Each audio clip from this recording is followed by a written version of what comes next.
Why is Israel always singled out for sanction and boycotts and whatnot?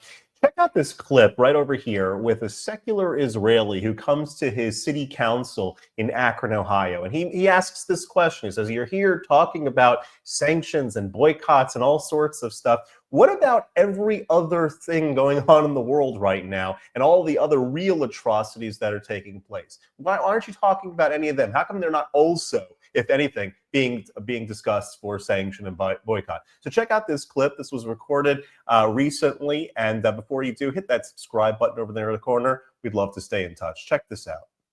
My name is Rami Feinstein, and I am a proud Israeli living here in Akron, Ohio.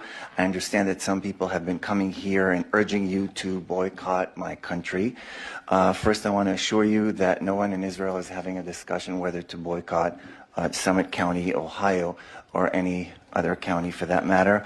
It is okay to criticize Israel, but sadly, many here in America are trained to disguise their hatred of the Jewish state, present it as a concern for human rights. So how can we detect this kind of hypocrisy?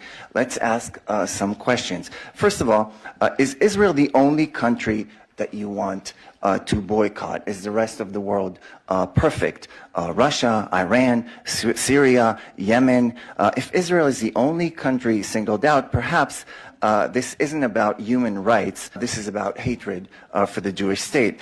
If someone speaks about the Palestinian suffering, do they also condemn the biggest Palestinian oppressor, Hamas, the corrupt leadership, stealing billions from their people, Hamas, which has refused elections since 2007, using civilians as human shields, firing from kindergartens and hospital. Hamas that committed unspeakable atrocities in October 7. Are they all accountable for starting this war? 250 hostages, babies, women, elderly. Question, when they scream, "Free Palestine," who actually is going to be free in Palestine? Are women going to be free in Palestine? LGBTQ, blacks, Christians? Are Jews going to be free in Palestine? Or only Muslim men that submit to a terror jihadi regime? Another question, are they really criticizing Israel for something we did, or are they opposed to the fact that we exist,